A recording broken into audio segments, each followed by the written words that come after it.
आपण प्रार्थना करूया. हे परमेश्वर पिता दयाळू बापा, सुंदर दिवसाबद्दल आभार मानतो. महान परमेश्वर, आशीर्वाद परमेश्वर, तुमच्या वचनात जाणाऱ्या प्रत्येकांना सहाय्य कर. ही प्रार्थना आम्ही आमच्या प्रभू येशू ख्रिस्ताच्या नावाने करतो. Hallelujah, hallelujah. कलेसिकरास पत्रामध्ये 2 अध्याय वचन आहे 4 ते 7. कलेसिकरास पत्र 2 अध्याय वचन 4. लांबी भाषणाने कोणी तुम्हास भुलवू नये म्हणून हे सांगतो. हालेलुया. पौल आपल्याला एक सुंदर मार्गदर्शक करत आहे किंवा आपल्याला एक शिकवत आहे. कोणी ना कोणी आपल्याला फसवीगिरी करण्याची प्रार्थनेचा मार्ग शिकवतात. म्हणून त्यांनी काय सांगितलं की तुम्हाला कोणी फसवू नये म्हणून तुम्हाला मी काय सांगते, हे शिकवण देत आहे. आता अनेक लोक अनेक गोष्टीमध्ये फसवेगिरी करतात आणि ते फसवतात अशा प्रकारे की या प्रार्थनेत आलं तर तुमचं सगळं चांगलं होईल, त्या प्रार्थनेत गेलं तर तुमचं सगळं चांगलं होणार. हालेलुया. सर्व जर मानवाला परमेश्वराने सगळ्यांना सगळंच प्रकारचं जर गिफ्ट दिलं असतं तर कोण कोणाला विचारलेलं व्यक्ती मनुष्य तिकडे नसतं. हालेलुया. परमेश्वराचं जे शिकवण आहे ते अधिकारिक शिक्षण आहे, म्हणजे नियम पाळणारं शिक्षण आहे. त्या नियमा पलीकडे गेलेलं जे शिक्षण असेल ते तिकडे देवाची उपस्थिती दिसत नाही ना, देवाचं राज्य तिथे उत्पन्न होत. कारण जरी मी देहाने दूर आहे वचन 5 तरी आत्म्याने तुम्हा जवळ आहे. हालेलुया. त्यांनी काय सांगितलं, मी देहाने तुम्हापासून दूर आहे पण आत्म्याने तुमच्या जवळ आहे. आता तुम्ही विचार करा, आत्म्याने कसा जवळ असेल. हालेलुया. म्हणजे तुमच्यासाठी आम्ही लोक प्रार्थना करतो तेव्हा ती प्रार्थना तुमच्या आत्म्यासाठी होते. हालेलुया. प्रेषित 1:24 सर्वांचा हृदय जाणणारा प्रभू, म्हणजे तुमच्या हृदयाला प्रभू जाणतो, मनुष्य जाणत नाही. तुमच्या शरीराला मनुष्य जाणतो, हालेलुया, तो हृदयाला जाणत नाही. आता आपण शरीरासाठी रोजची भाकर खाल्ली की नाही खाल्ली, जेवले की नाही जेवले. हालेलुया.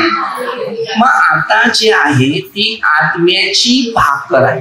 आता ही तुमच्या आत्म्यासाठी, म्हणजे मानसिक तणाव, टेन्शन, माणसाचं मन अस्वस्थ, कंट्रोल कसं करावं, कंट्रोलात कसं राहावं, या गोष्टीविषयीचं हे शिक्षण. आणि जर या गोष्टीकडे जो व्यक्ती शिक्षण पुरवतो तर त्याचं शरीर आणि आत्मा एक पवित्र बनतो आणि त्याद्वारे त्या शरीराला एक उत्साह आणि एक आनंद निर्माण होतो. हालेलुया. कारण आत्म्याच्या प्रार्थनेला माणसाला जीवन दिसते आणि शरीराच्या प्रार्थनेसाठी धन, संपत्ती, पैसा, वस्तू हे दिसते. त्यामुळे चिंता, अस्वस्थपणा माणसात वाढते. त्यावेळेला माणूस माणसाला शिकवायचं काम करते आणि मग ते शिक्षण चुकीच्या रस्त्यावर प्रवास करते. आध्यात्मिक शिक्षण आहे. त्यामुळे पौलाने या गोष्टी सांगितलं, मी तुम्हापासून देहाने दूर आहे पण मी तुमच्यासाठी आत्म्याने एकत्र आहे. हालेलुया. ते कलेसिकराचे जे लोक होते त्यांना एक पत्र लिहिलं आणि त्या पत्रामध्ये या गोष्टीचं उदाहरण दिलेलं आहे. आणि तुमचा व्यवस्थितपणा व ख्रिस्तावरील तुमच्या विश्वासाचा स्थिरपणा पाहत असून आनंद करीत आहे. हालेलुया. तुम्ही ख्रिस्तामध्ये आहे, वचनात आहे, शिक्षणात आहे, नियमात आहे. या शिक्षणाद्वारे तुमचा व्यवस्थितपणा हे मला दिसते. हालेलुया. आता जर तुम्ही व्यवस्थितपणे वचनात शिक्षणात नियमाप्रमाणे चालायला लागलं तर तुम्ही एकदम शांतीने राहणार. पण जर तुम्हाला कुणीतरी सांगितलं हे बरोबर प्रार्थना नाही, हे शिक्षण बरोबर नाही, ती प्रार्थना बरोबर असं, तर तुम्ही तुमच्या घरामध्ये सैतानाला आमंत्रण बोलवता. तुम्ही त्या वचनाचा अपमान करता आणि देवाचं वचन तोडलं तर देव तुम्हाला तोडायला सुरुवात करतो. मग तो अशुद्ध एक आत्मा असतो ना, तो काय करतो, तुमच्या घरातून निघून जातो आणि तुमच्या घरातून तो निघून गेला हालेलुया येशू ख्रिस्ताच्या द्वारे तर तुम्ही वाचले. पण जर पवित्र आत्मा आपल्या घरात आलेला आहे, त्या माणसाच्या सांगण्याप्रमाणे दुष्ट आत्म्याला आपल्या घरात ठेवलेलं आहे, तर पवित्र आत्मा त्या घरात वस्ती करत नाही. मग ते 10:14 जर कोणी त्याचं स्वागत करेल तर तिथे सर्व आहे, नसेल तर त्या घरातून निघताना त्याला स्वतःला साक्ष आली पाहिजे की दूर जा. त्या नगराला पण समजलं पाहिजे की देव आलेला होता, तो गेला. हालेलुया. अनेक लोकांची परिस्थिती अशी आहे, ज्या लोकांच्या घराच्या प्रार्थना बंद आहे, ज्या घराच्या प्रार्थनामध्ये इंटरेस्ट नाही, अशाच्या घरामध्ये अशुद्ध आत्मे घरात प्रवास करत आहे आणि ते तुमच्या घरामध्ये आपसामध्ये वातावरण बिघडवणार, भांडण करायला लावणार, दोघांमध्ये नवरा बायको असेल त्याच्यात फुटकाळणार, एक घेतला जाईल एक ठेवला जाईल, एक ख्रिस्ताकडे राहील तर एक सैतानाकडे जाईल. या काळात शेवटच्या काळातली ही पूर्ण लक्षणं आहेत. तर त्याच्यामुळे जो आध्यात्मिक जीवनात व्यक्ती जर वाढत आहे त्याला तो खेचण्यासाठी त्या दोघांमधला तो दुष्ट आत्मा त्या दोघात वातावरणामध्ये बिघडत करणार.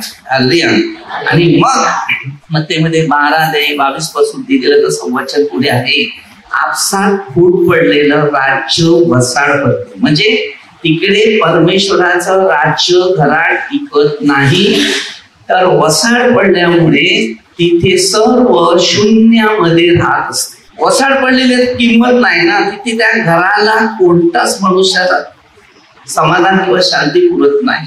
पुढे म्हणजे तर ख्रिस्त येशू जो प्रभू ह्याला जसे तुम्ही स्वीकारले तसे त्याच्यामध्ये चालत राहा.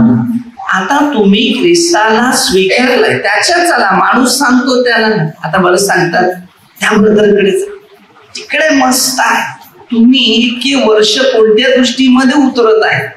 अगदी वचन काय शिकवते पहिलं वाचा, कारण त्या काळामध्ये पण प्रभूचे सुवार्ते प्रचार करत होते तेव्हा अशा घटना होत होत्या. पेत्राला मत्तेमध्ये 16-18 पासून चाव्या दिलेल्या. चाव्याचा अर्थ असा आहे बघा, लॉक करणं आणि दरवाजा खोलणं, दोन गोष्टी होत्या बरोबर. लॉक उघडणं आणि लॉक खोलणं. प्रकटीकरण 3:20 मध्ये तेच सांगते, पहा मी दाराशी उभा आहे, जो कोणी माझी वाणी ऐकेल, त्या माणसाची नाही, त्या ब्रदरांची नाही, त्या पास्टरांची नाही, त्या मास्टरांची नाही, मला माहिती नाही, पण बायबल असं शिकवते, जो कोणी माझी वाणी म्हणजे देवाची वाणी ऐकेल तर देव तुझ्या आतमध्ये जाऊन बसेल आणि जेवल्यावर कसा तृप्त होते तसं तो आध्यात्मिक भोजनाने त्याला तृप्त करेल. असं आहे. म्हणून स्तोत्रसंहिता 81:10 मध्ये मी पण हमेशाही वचन देत असतात की तुमचा ट्यूब पेटत नसेल तर पेटवण्यासाठी त्याला सेल्फ पाहिजे, बॅटरी, आणि तुमचे येशू ख्रिस्त. म्हणून होणार बाळा, तुम्ही जगाचा प्रकाश, तुम्ही अंधकारात चालत आहे, तुम्ही अंधकाराच्या आवाजामध्ये धावत आहे. तुम्हाला देवाने सगळं दिलेलं आहे, सैतानाने पकडल्यानंतर तुझ्याजवळ काय नाही, देवाने मला काय दिले हे प्रश्न लोक बोलतात. काय दिलेलं आहे?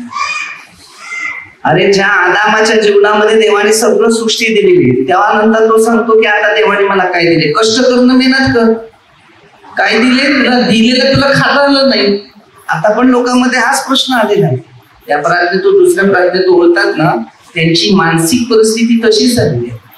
मग देवाने जे आहे ते 13-12 पाठ करायचं, कारण त्यावेळेला तो दाखला 13 अध्यायाचा आपल्यासाठीच आहे. तुम्हाकडे आहे, असेल, नसेल देखील ते पण सगळंच आहे. तुम्हाला काय वाटते की पहिले मी बरे झालेले आहे, त्या आता मी परत आता फ्री झालं, आता मोकळं झालं, आता मला काय होणार नाही, काय होणार नाहीये. लोक 11:24 पाठ पहिल्यापेक्षा 7 आत्मे ते प्रवास करतात आणि त्या माणसाची पहिल्यापेक्षा हालत एवढी खराब करून टाकते की ते विचार करू शकत. जुदाची काय कंडिशन केली तुम्हाला माहिती? शेवटी जाऊन त्याला गळफास घ्यावं लागतं. त्याला अगोदर अंजिराच्या झाडाचा उल्लेख दिलेला, तर त्या झाडाला फळ नव्हतं म्हणून त्याने शाप दिला. तसंच त्याला सांगितलं पेत्राला ना जुदासला, हे बघ त्याला फळ नाही, हंगाम नाहीये. आता यो हंगामाच्या काळामध्ये म्हणजे त्याच्यातून कार्य नाहीये, जुदास मधून कार्य नाहीये, तेव्हा त्याला कसे ना ते झाड वळायला जाईल. त्याला भूक लागलेली. तसंच प्रभूला भूक आध्यात्मिक माणसाची भूक लागलेली होती की तू चुकीच्या रस्त्यात का चाललेला आहे. तर त्याला सांगितलं, मग ते झाड त्याला वाळून दाखवलं, हे बघ त्याप्रमाणे तुम्ही करा. पण त्याच्याने ते झालं नाही. हालेलुया. जुदास गेला, झाडाला टांगला, शापित बनला, आशीर्वादित बनला नाही. झाडावर टांगणारा मनुष्य शापित. हालेलुया. त्या टायमाला झाडाची फांदी घेऊन खाली का नाही आला? झाड का वळालं नाहीये? तुम्ही शब्द बोला तसं होईल, कारण देवाने त्याला शब्द दिलेले होते जुदासला. आज तुमची घडण होत नाही कारण तुम्हाला देवाचा शब्द आवडत नाही.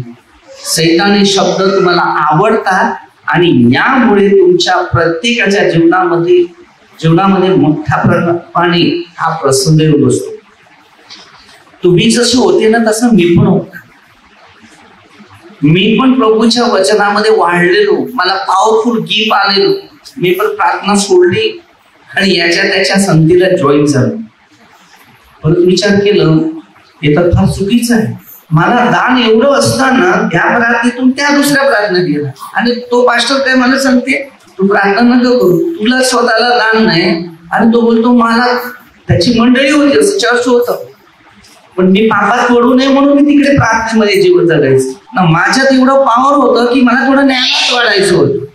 पण तिथे प्रश्न असे आले की नाही, त्याने माझी प्रार्थनाच बंद करली. त्या केंद्रासाठी मी धावत होतो की जास्त लोक तिकडे यावं, प्रचार करत होतो गावोगाव. शेवटी जिंदगीमध्ये तो पण राहिला.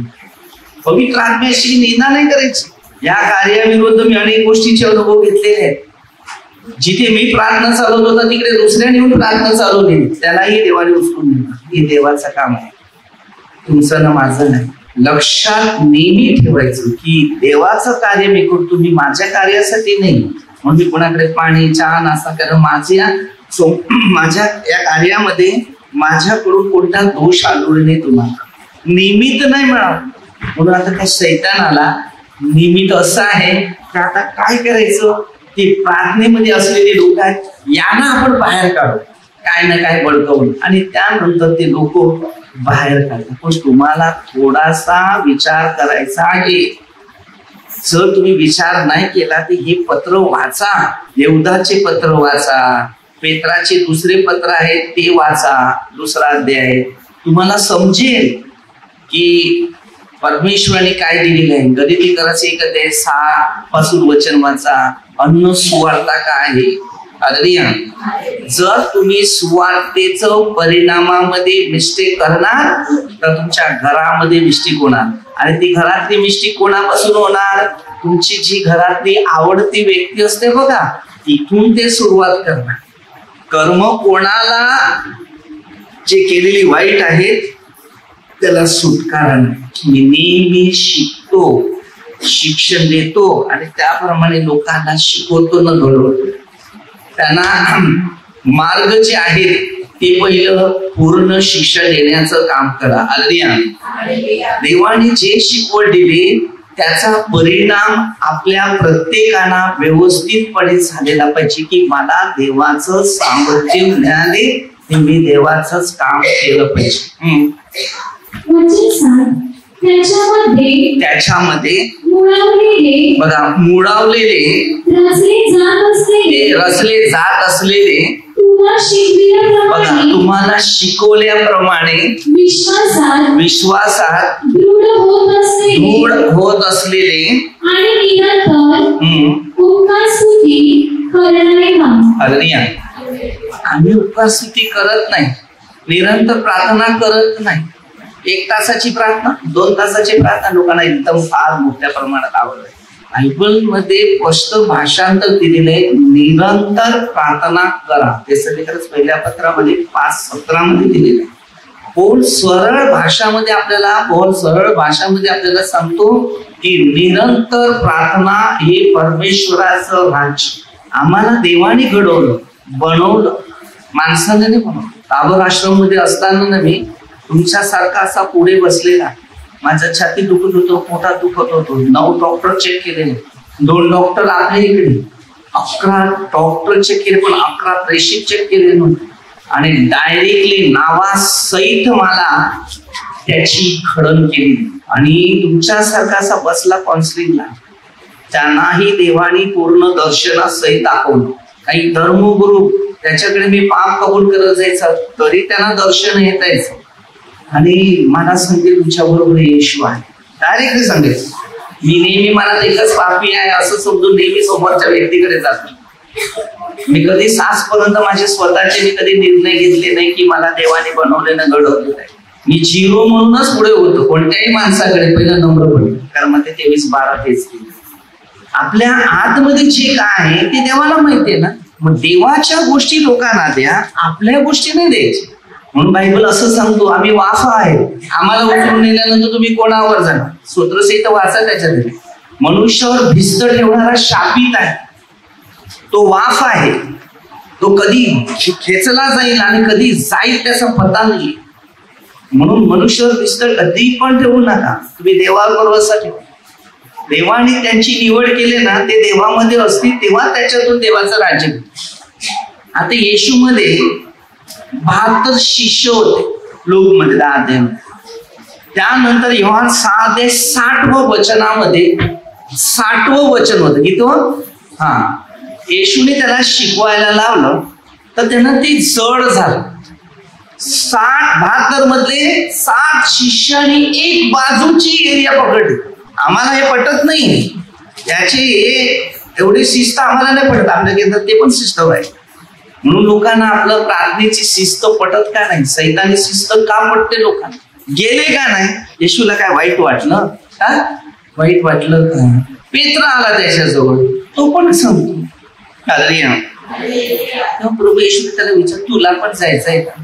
तेव्हा पेत्राने पूर्ण सर्वेचा अनुभव घेतलेला होता येशू ख्रिस्ताचा. कारण जेव्हा पेत्राला म्हणजे 16 अध्यायामध्ये अधिकाराचा अनुभव दिलेला होता, 18 पासून जर देवाने दिलेले जे नियम होते, त्यांनी 16 पासून जर वाचलं तर तुम्हाला कळेल की ते नियम पेत्राने घेतले. अशिक्षित माणूस आहे ना, पण तुम्हाला अशिक्षित माणूस असतो ना, तो विश्वासी पण असतो ना अविश्वासी पण असतो. म्हणजे ज्याने त्याला कोणी काय सांगितलं ना, तो सगळ्यावर विश्वास ठेवतो. तसा पेत्रा विश्वासी होता, असा कोणी सांगेल त्याच्यावर भरवसा ठेवायचा. म्हणून त्याच्यामध्ये त्यांनी बघितलं ते 16 अध्यायामध्ये 23वं वचन. तेव्हा येशू त्याला काय सांगतो, तुझा दृष्टिकोन माणसाचा आहे. अरे सैताना, म्हणजे देवामध्ये उच्चार माणसाचे करणारे त्याला सैतान बोलतात. तुम्ही देवामध्ये जीवन जगणारे आहात ना, तुमचे आचार विचार बोलणं चालणं देवाविषयीच पाहिजे. अनुवाद मध्ये तुम्ही बघतात 11 अध्याय 18 पासून त्याचे पुढे वचन दिलेलं. तुमच्या मुलाबाळांना बोलता चालता विषय देवाविषयी सांगत जा. ज्याला देवाने निवडलेल्या योहान 15:16 प्रमाणे तो देवाच्याच गोष्टी. योहान 3:31 वचन मध्ये दिलेला आहे, जो वरून येतो तो सर्वांचा वर आहे, जो पृथ्वीचा आहे तो अही गोष्टी बोलतो. समजलं? आम्हाला पवित्र आत्मा का भेटत नाही? कारण आम्ही पवित्र आत्म्याविषयीचं शिक्षण घेतलंच नाहीये, दुष्टाईचं शिक्षण घेतलेलं आहे. त्याची निंदा, त्याच्या विरुद्ध, त्याच्या पूजित, त्याच्या हे देवाचं शिक्षण नाही. बायबलमध्ये असा कोणताच विषय असा नाहीये. मोशेचे नियम आहेत, त्यात पहिले शिक्षण होतं ठोशाबद्दल ढोसा. पहिल्यांचे नियम वेगळे होते, कारण मोशे रागिष्ट होता, नम्र पण होता, मनाने भोळा पण होता. तू केलं तर धमकन देईल आहेत आपल्या मनात हँडल करून. अगदी देवाने सांगितलं असं करून लोक येतील का आपल्याकडे, त्यांना प्रेम. एवढा नम्र बायबल मध्ये पसंत पुतलावर मोशे सारखा नम्र कोणी झाला नाही. ज्याला सुख, समाधान, शांती, आनंद, ज्ञान, बुद्धी आणि जे सर्वस्व पाहिजे असेल तर त्यांनी हे फक्त पवित्र शास्त्र घ्यावं न रोज वाचत बसावं. कोणाशी बोलू नका, याच्याशी बोला. जो याच्याशी बोलतो ना तो 24 तास हसता असतो, त्याच्याशी बोलतो तो सगळ्यांना बाहेर काढतो. प्रत्येकी व्यक्तीचं जीवन महत्व तुम्ही समजून देवासाठी उत्साही करा. अरे आताच्या काळामध्ये भडकवणारे आत्मे आले, घरोघर फिरतात. पण घरोघर जाऊन प्रार्थनेला आम्ही घरोघर फिरायचे, प्रार्थनेला या म्हणून मी बशी ताबोराश्रममध्ये 3-3, 4-4 बशी करून घेऊन जायचे. तेव्हा 55 माणसं बसून जायची. आज आपल्या काही प्रार्थनेचे काही व्यक्ती घरोघर फिरतात आणि जे प्रार्थनेला येतात त्यांना सांग जाऊ नका तिकडे. अरे जो शाणा आहे तो स्थिर आहे आणि जो देवा अपूजित आहे तो बरोबर त्या रस्त्यावरच आहे. कारण त्यांना कळालं नाही ना माझ्या देवानी मला काय दिलेलं होतं. जेव्हा ते खेचायला सुरुवात करेल ना तेव्हा समजेल असेल नसेल तर माझं का चाललं की त्यानंतरच उत्तर कळेल. लोक धडधडीत खोटं बोलतात प्रार्थना सोडणारे की आम्ही या केंद्रात आले, प्रार्थनेत आले तर आम्हाला काय मिळाले, काहीच नाही. फक्त त्याला सांभाळा, मला नको. त्यांनी जर परत घ्यायला सुरुवात केली कारण मग ते 13-12 मी त्याला घाबरतो. मी लोकांना घाबरत नाही, मी वचनाला घाबरतो. कारण तुम्हाला दिले, तुमचं त्यांच्यात प्रेम बसलेलं आहे, ते त्यांनी खेचलं नाही म्हणजे तुम्ही सावध जाते. ते मला माहिती. माझा एक मित्र होता ना, मी त्याला बोललो अरे चल रे प्रार्थनेला, माझ्या जोडीला फोन नसतं. तो सांगते मी जिथे जाते तिकडे बरं आहे, पण कोणत्या ठिकाणी बरं आहे त्याची कळणच नाही झाली. नुसतं जायचं, प्रार्थना ऐकायचं, परत यायचं. मी तर घडलो तिकडे, परिवर्तन माझं करून ठेवलं. पण याला सांगता आता आपण कार्य करू, नाही जमलं. शेवटी एक घेतला जाईल, एक ठेवला जाईल. गेला तो देवाच्या घरी, नेला त्याला. आता देवाने कुठे नाही माहित नाही, पण असू दे देवाच्या घरी जाऊ. काय कमावलं त्याने, काय कमावलं. आज जर माझ्या जोडीला असता तर कुठे ना कुठे शिरला असता. त्याग करा थोडासा. एकदा बघा योहान मध्ये 3 वचन दिले. इस्रायलचा गुरु साधा गुरु नव्हता, इस्रायलचा न्यायाधीश, लोकांना न्याय देणारा, मार्ग करणारा, मार्ग शिकवणारा. पण त्याच्यामध्ये आध्यात्मिक शिक्षण नव्हतं, मानवी शिक्षण होतं. आणि मानवी शिक्षणामुळे ना त्याला फार कठीण परिस्थितीत वाढावं लागलं. तेव्हा येशू आध्यात्मिक शिक्षण देत होता आणि बरोबर गावगाव फिरत होता. तेव्हा त्याने डायरेक्टली एक डिसिजन दिलं. काय दिलं, आपण देवापासून आलेले शिक्षक. त्यामुळे येशू नव्याने जन्मल्यापासून कोणीही देवाच्या राज्यात प्रवेश करू शकत नाही. देवाच्या राज्यात प्रवेश करू शकत नाही. आता थोडं 8 पासून पुढे बघा. ख्रिस्ताप्रमाणे नसलेले, काय सांगितलं, ख्रिस्ताप्रमाणे नसलेले. ते ख्रिस्ताप्रमाणे लोक नाहीये. त्याने काय सांगितलं, ते ख्रिस्ताप्रमाणे नसलेले. Hallelujah, hallelujah.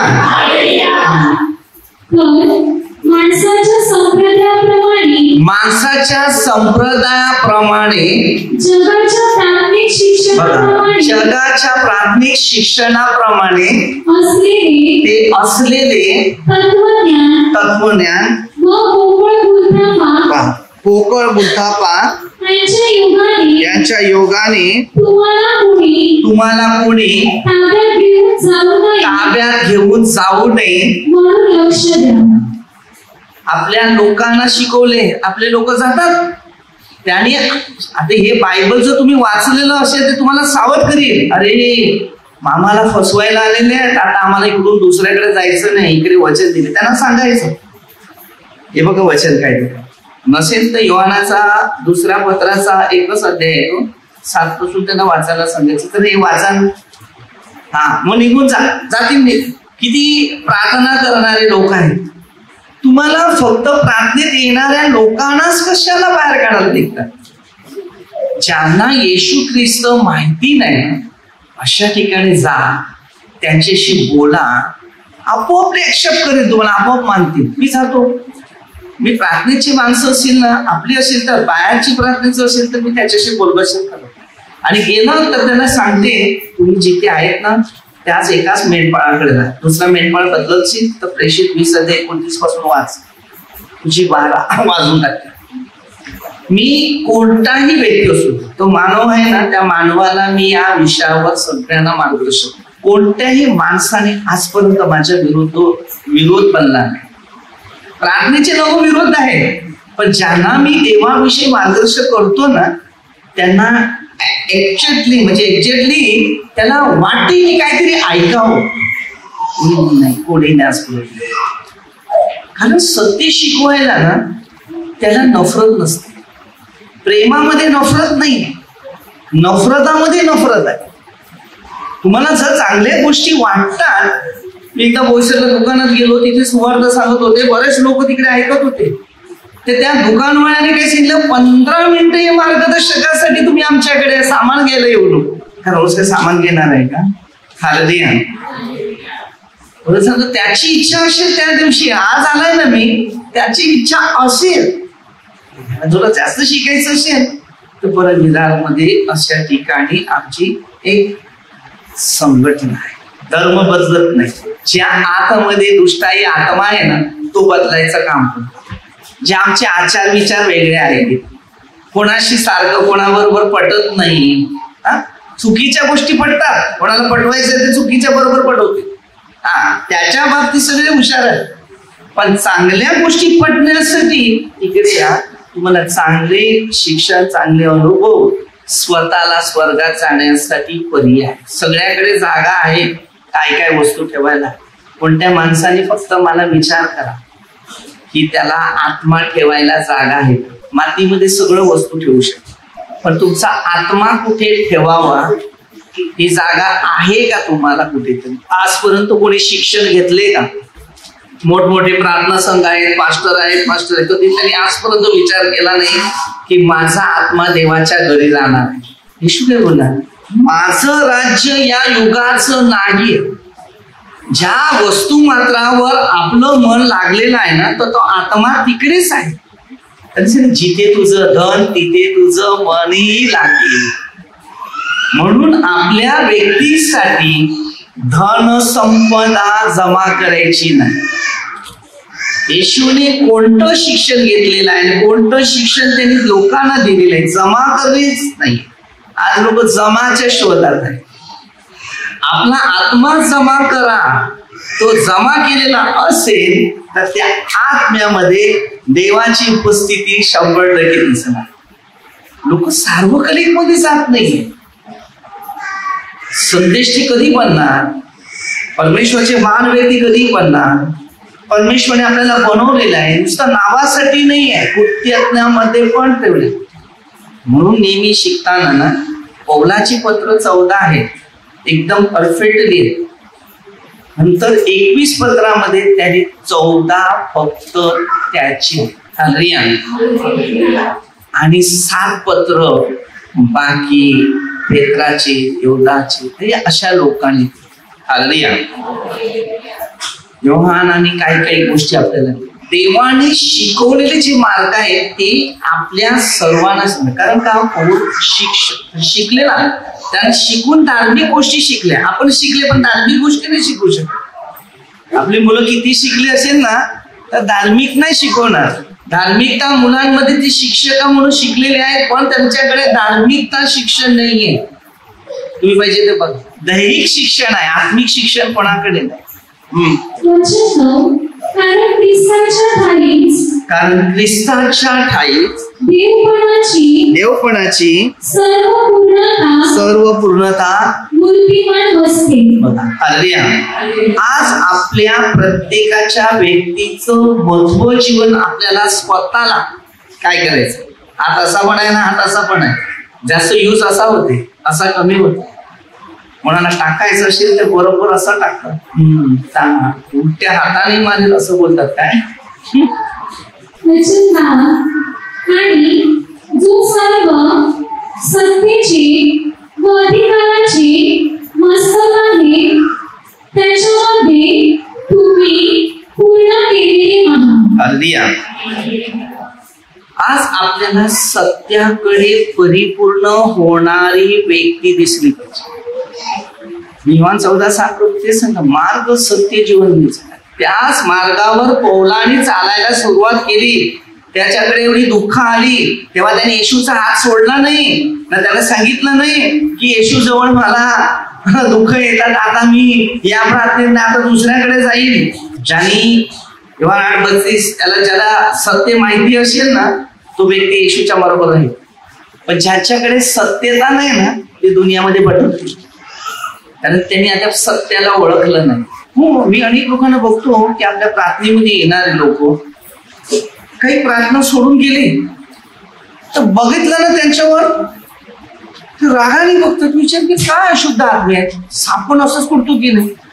बरे सापाची पिल्लं कधी झाली. अरे विनाकारण तिसरा अध्यायामध्ये बघा पाहिजे तुम्ही. प्रार्थनेची सोडणारे लोक आहेत ना, त्यांना फक्त प्रेझ द लॉर्ड बोला. माहिती ते अशुद्ध आत्मे एवढे कसे कार्य करतात. मला बघितलं तोंड पण फिरवतात. काय विचार केला, तुम्हाला पहिला आम्ही व्यवस्थित दिसत होता, आता काय दिसायला लागलो. तेव्हा मी समजलो की सापाची पिल्ल तयार झाली, आता वाट लागणार आहे. हालेलुया. भावी क्रोधापासून दूर पळा. हालेलुया. म्हणजे तिसरा अध्याय पासून आपल्याला हालेलुया काही गोष्टी आहेत म्हणून पवित्र आत्मा. म्हणून योहानाच्या पहिल्या पत्रात 2:19 वचन दिलेलं आहे, ते आपले असते ते आपले नाही म्हणून ते निघाले. समजलं? समजून घ्या. काही माणसामध्ये नफरत आहे. जुदासने तेच केलं ना, शेवटी त्याला गळफास घ्यावं लागलं. येशूचं काय नाही झालेलं, आमचं काय नाही होणार तुम्हाला. तो सैतान तुमच्या तो पळवा. एवढी नफरत, एवढी निंदा, एवढं द्वेष. काही आपले कार्यकर्ते तेव्हा म्हणून मला सांगतात, प्रेझ द लॉर्ड बोललं तो असे बघतात तुझ्याकडे, उत्तर पण नाही देत, थोडं फिरवतात. सांगते बरोबर.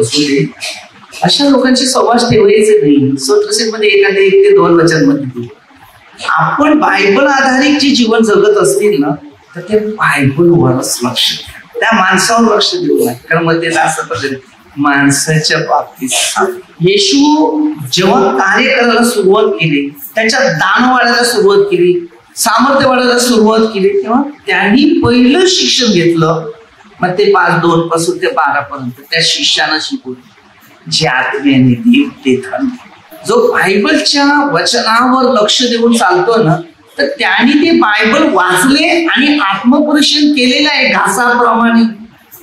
तो परिवर्तन आहे. जुदासनी मग ते 26 अध्यायामध्ये आणि आपण 27 अध्यायामध्ये ते बघतो शेवटला काय कंडिशन त्याच्यात. तर तिकडे ताटात हात घातला, घास घेतला, तेव्हा सैतान शिकला. घासा करताच तुम्ही खोटं बोलतात ना. तुमचा व्यवहार जो आहे ते घासा करताच, म्हणजे शैतान तिकडेच कार्य करतो. लक्षात ठेवा. घासासाठी घास आहे, जेवण पाहिजे, वस्तू पाहिजे, कुठली तरी चीज बनवायची असेल तेव्हा व्यवहार तुमचा खोट्याचा असतो, तेव्हा तिथे शैतान तयार होतो. म्हणून पौल काय सांगतो रोमकरात 14:17, देवाच्या राज्यात खाणेपिणे नाहीये, नीतिमत्व, आनंद आणि शांती या वस्तूचा, शिक्षणाचा, नियमाचा अनुभव आध्यात्मिक दृष्टीने आपल्याला भोजन मिळालं पाहिजे.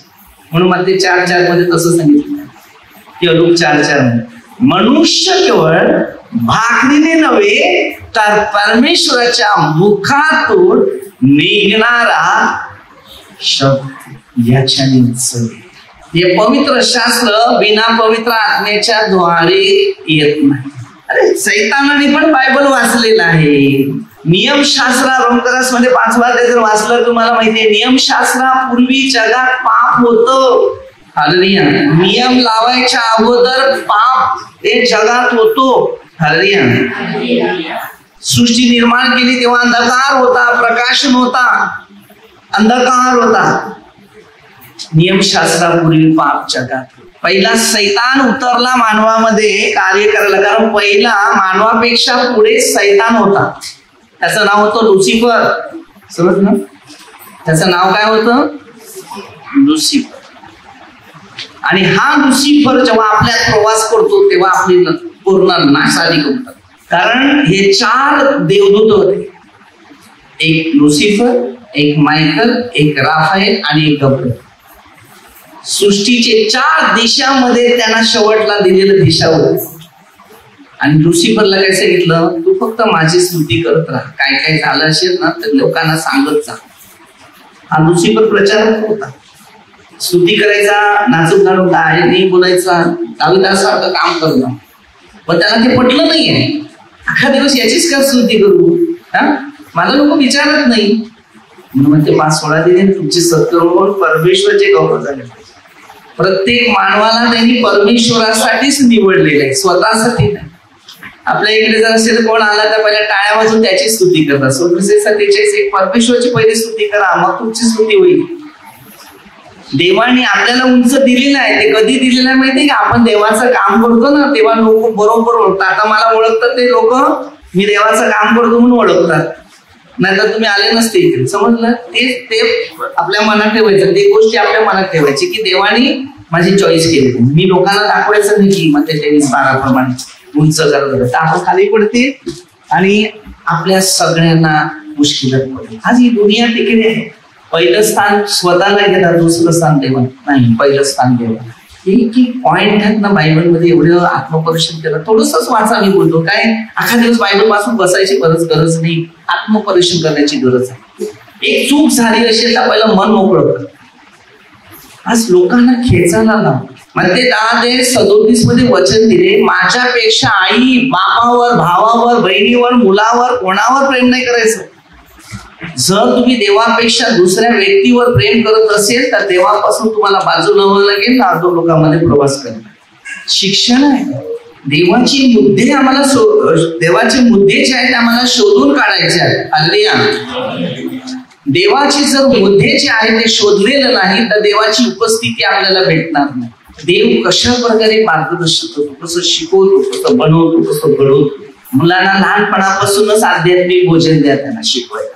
आजच्या मुलामध्ये पहिला बॅट आणि बॉल देतात पहिले. क्रिकेटर बन. हालेलुया. हा प्रश्न आहे. हालेलुया. वचन, शिक्षण, ज्ञान सगळ्यात श्रेष्ठ आहे. शलोमोनाने ज्ञान घेतलं, त्यांनी ज्ञान घेऊन मंदिर बांधलं. देवाने मला ज्ञान देऊन मंदिर बांधले. मी ज्ञानाने प्रत्येक गोष्टीचं शिक्षण घेतलेलं आहे. मी पुस्तकं नाही वाचली, मी पवित्र आत्मा घेतलाय आणि त्याच्याद्वारे शिक्षण घेतले. हालेलुया. पहिलं शिक्षण कोणतं आहे ते आपल्याला घ्यायचं. देवाबरोबर राहणार आहे का देवापासून दूर करणार आहे ते पहिलं शिक्षण. स्वर्गात जाणार आहे का अधोलोकात जाणार आहे. जेवढं सैतानाचा मनुष्य जेवढा ऐकतो बरोबर तेवढा तो नरकाच्या राज्यात प्रवास करतो. सापाला काय शिक्षा झाली? त्यांनी सैतानाचं ऐकलं, त्यांनी देवाचं ऐकलं का? ज्याने बनवलं, ज्याने अन्न खाल्लं त्यांनी त्याच्यावर लागू करले की नाही? आज ज्यांना मी घडवलं तेच माझ्या विरुद्ध आहेत की नाही? तसं नाही. येशूने त्याला घडवलं, त्या विरुद्ध केलं की नाही? लक्षात ठेवा. पौल काय सांगतो? खरेदी करा 11:1 मध्ये, जसा मी ख्रिस्ताच्या अनुकरणात आहे तसे तुम्ही माझ्या अनुकरणात राहा. आता आम्ही तुम्हाला शिकवतो तर अनुकरणात राहा. शिक्षण नसेल तर अनुकरणात राहू शकत नाही. नुकसानात राहू शकतात, टेन्शन मध्ये राहू शकतात, मानसिक तणावामध्ये राहू शकतात. शारीरिक सुख मात्र हे शैतानाच्या हातात आहे आणि आध्यात्मिक सुख हे परमेश्वराच्या हातात आहे. शारीरिक किती सुख खा बरे तो समानणार नाहीच. केवढेही आवडती वस्तू असू दे, खायचे तेवढं खात राहा, पोट भरल्यानंतर खपलं संपलं.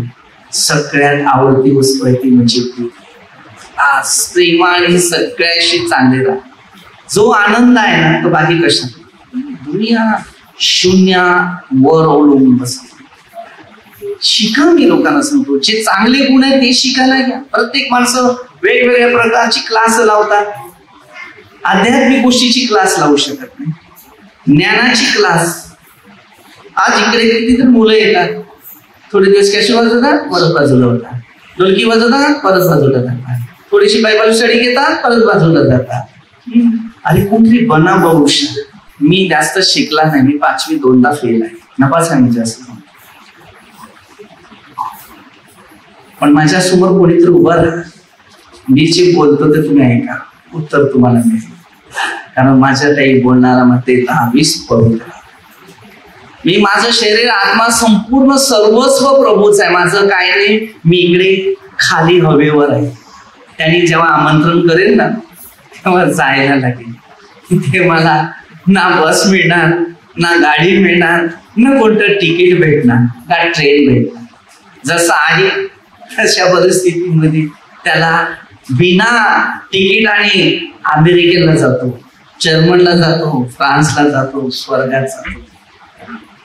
जगात एकच असं आहे की त्याला तिकीट नाही लागत. हालेलुया. जगात असं एक आहे की त्याला तिकीट लागत नाही. काही लोक जुन्या काळामध्ये, पहिले आम्ही असताना, छोटे असताना, मोठे लोक बोलायचे नसते, त्याने तिकीट काढलं म्हणजे तो मेला असं. हालेलुया. त्याचं तिकीट ते स्वर्गासाठी होतं, ते त्यांनी कदाचित घेतलं असेल तर जाईल. पण आपली तिकीट जर अधोलोकामध्ये जर असेल तर काय, पूर्वीचे काळातले लोक जातील स्वर्गात, पण आजच्या काळामधले लोकांची वॉरंटी गॅरंटी काहीच दिसत नाही. कारण कोणता मुलगा किंवा कोणती मुलगी, मला तर आजच्या काळामध्ये त्यांच्या तोंडामध्ये देवाचा शब्द निघेल हे मला माहिती. किती मुलं आई बाबाशी प्रेमाने वागतात हे पण मला माहिती नाही. कारण आजचा काळ त्यामध्ये नाही. एक काळ आहे मोबाईलचा, एक काळ आहे टीव्हीचा, आणि एक काळ आहे गाण्याचा. मुलांचं भविष्य हेच आहे. घरातून बाहेर उतरला ना तर त्याची वॉरंटी गॅरंटी नसते. घरात आला तर तुम्ही समजून घ्या, हे तुमची भेट.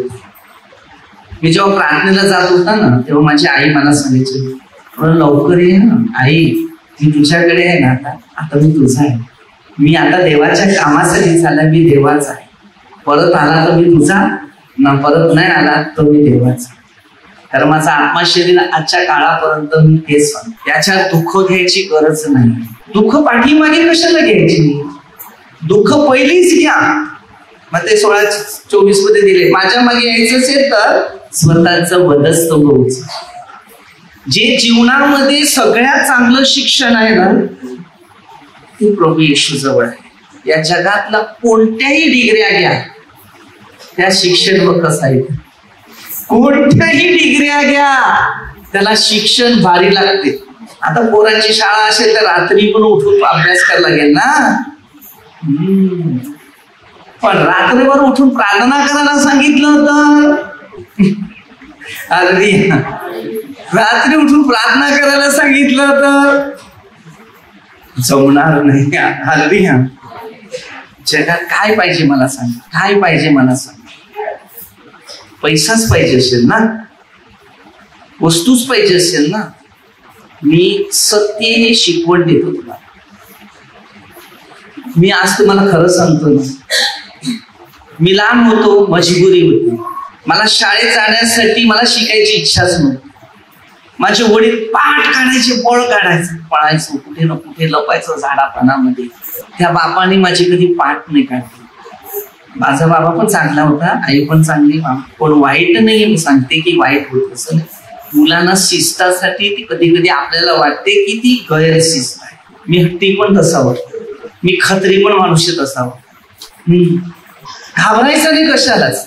भूक लागला तर कोणाची ते पपईच खायचं, तर कोणाची ते नारळ पाडायचे, पडलेले उशीर ते उचलून घ्यायचे, केळी खायची, पेरू खायचे, आंबे खायचे. आता आंब्याची सीजन, हे असं सगळं चोरून चोरून फळं खाल्लेली. आज सत्य मी सांगतो,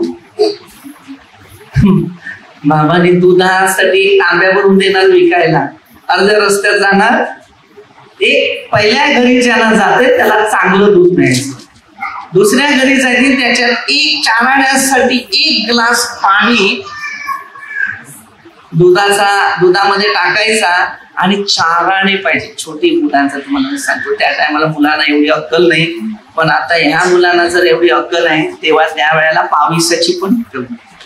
कारण त्यावेळेला एवढी शिस्त नाही, शिक्षण नाही, घर काम घराच्या बाहेर नाही, काही ज्ञान नाही, असं होतं. आज घरात असलं तरी अनेक गोष्टीचे ज्ञान आहे, कारण आज प्रभू आहे ते शिकवतो. पण आजच्या काळात मध्ये योहान 14:26 मध्ये पवित्र आत्मा मला हे शिकवते. आज बघा गाया, आज आपण गाया दुसऱ्यांना पण देऊन टाकतो, बरोबर ना. गायामध्ये पश्चाताप केला नाही, गाया आणण्याचं दुधात पाण्याची बात नाही टाकायचं, लोकांना द्या, कमी भावात द्या, पण द्या. स्वतः ठेवलंय इकडे आणि नंतर दुसऱ्यांना आता देऊन टाकलाय, तुम्ही कमावू नका, बरोबर. तो प्रश्न आहे. आता वाडी, बरोबर, आंब्याची वाडी आहे, चिकूची वाडी आहे, जेवढं चोरून खाले हे तेवढं देवाने दिलेलं आहे. आता पेरू एवढी मोठी मोठी 500 किती ग्रॅम, 750 ग्रॅमचं एक पेरू 750 ग्रॅम. आता ह्या वाड्या केलेल्या, बरोबर, तरी मी खात नाही. खाल्ली, मला खाण्याची इच्छा नाहीये, ती करण्याची इच्छा. हालेलुया. माझ्या बाबाची इच्छा होती, त्यांना दात नव्हती, त्यांना पेरू खायची पण इच्छा, पण घरात सांगत होते पण ते दिलं नाही. ते दात नसेल ते कसं खाणार, मला पण सांगितलेलं, तर मी पण त्याला बोललो तुम्ही दात नाही ते खाणार कसं, वांधा नाही. तर मी निर्णय घेतला की आता पेरूची झाडं लावतो, अरे हर चीज मध्ये परमेश्वराच्या योजना आहेत.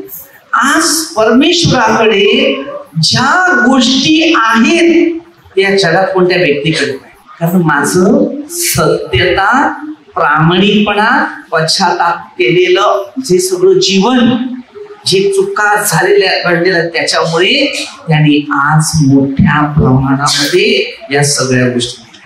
आता ही सेवेसाठीच मी सगळं वापरणार, हालेलुया, माझ्यासाठी.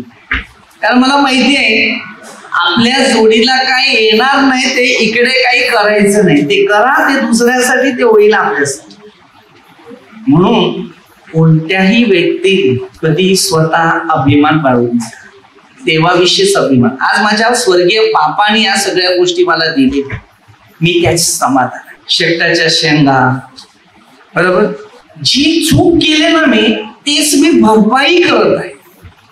हालेलुया. खाऊ पण मागतात, हालेलुया.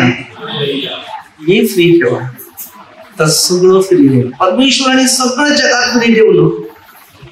जे काय करा ते चांगलंच करा, कारण परमेश्वर दयाळू आहे. तुमची दाना ती तुम्ही गेल्यानंतर, आपले पूर्वज जे होते ना, नारळ लावून ठेवायचे पोरांसाठी, म्हणून आमची आई सांगायची ना, बाबा लांबा लांबा, मुलं गुटुरी गुटुरी असं, आणि आई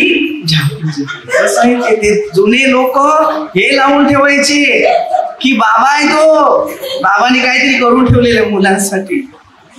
ती म्हण सांगायची आम्हाला. हालेलुया. अशी काही उदाहरण आपल्याला शिकायची पण आहे. हालेलुया. नारळा बघितला बाबाची आठवण तरी येईल ना. हालेलुया. तर प्रत्येक गोष्टी शिकायचं आहे. स्वर्गात जाण्यासाठी एक गुरुच आहे तो, ह्याच्यावरूनच आपल्याला अनुभव येते. नारळावर बघितलं तर आकाशाकडे थोडी दृष्टी लावता येते की आमचा स्वर्गीय बाप वरती आहे. हालेलुया. आणि अब्राहम हा आपला बाप असं सांगितलेलं आहे, कारण त्याला संतती एवढी दिलेली होती. नारळाला संतती जास्त आहे. हालेलुया.